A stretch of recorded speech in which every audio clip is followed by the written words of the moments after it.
Hi, నమస్తే. Welcome to I news I special. ప్రాచీన భారతదేశం గురించి మాట్లాడగానే మౌర్యులు, కుషానులు, గుప్తులు గుర్తొస్తారు. ఇంకాస్త వెనక్కి వెళ్తే నందులు, మగధ, కోసల రాజ్యాలు గుర్తొస్తాయి. కానీ దక్షిణ భారతదేశంలో బుద్ధుడి కాలంలోనే గొప్పగా వెలుగొందిన ఒక మహారాజ్యం గురించి మాత్రం మనకు పెద్దగా తెలియదు.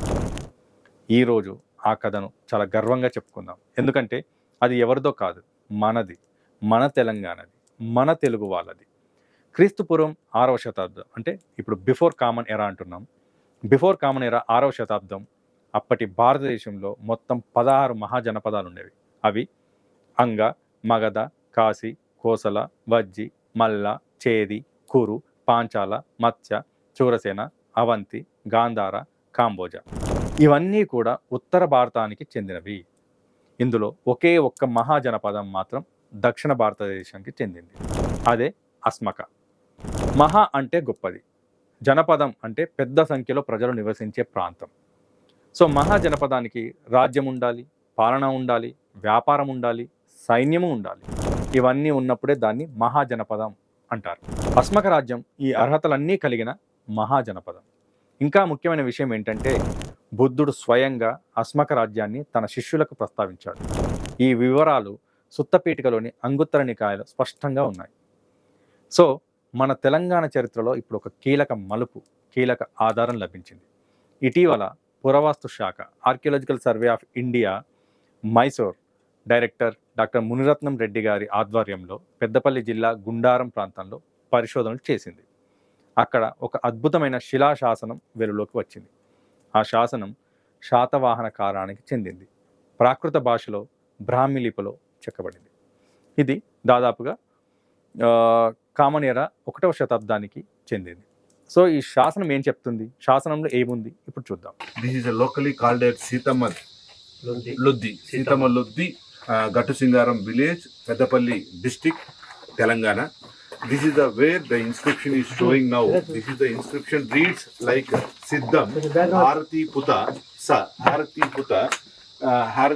Sa Kumara Hakusiri Mitasa. This is the one of the ancient and important inscription of Satavahana dynasty.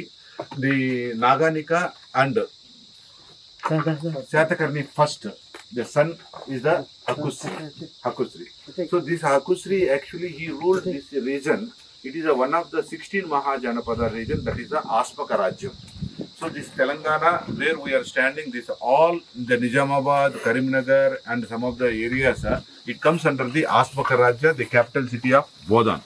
So here is the king name is coming. It is the Kumarasa Hakusiri. See, this is the earliest inscription so far found in Telangana, whereas the mentioning about the exact the title of the Kumara Hakusri.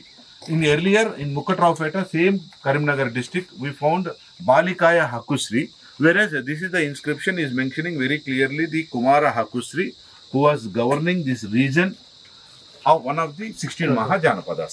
It is written in Brahmi characters of 1st century CE. అహిమక సబతి బాలికాయ మహాపురిస దతాయ అమాచ పుతస శివవటుస ఉపట యకినీయ చదేయ చత బాలికాయ హకుసిరియ ఈదేయ నాగసిరియ గోపియ. దీని అర్థం ఏంటంటే ఉపాద యక్షిణి ప్రతిమను, ఒక ఛత్రాన్ని నాగసిరి మరియు గోపలకు అర్పించారు. ఎవరు అర్పించారు? ఈ దానం చేసింది ఎవరు అంటే శివవతు. అతడు మహాపురికి చెందిన దత్త అనే అమాత్యుడి కుమారుడు. అలాగే అహిమక అంటే ప్రస్తుతం మనం పిలిచే అస్మక, ఈ ప్రాంతానికి చెందిన సబతి యొక్క మనవడు.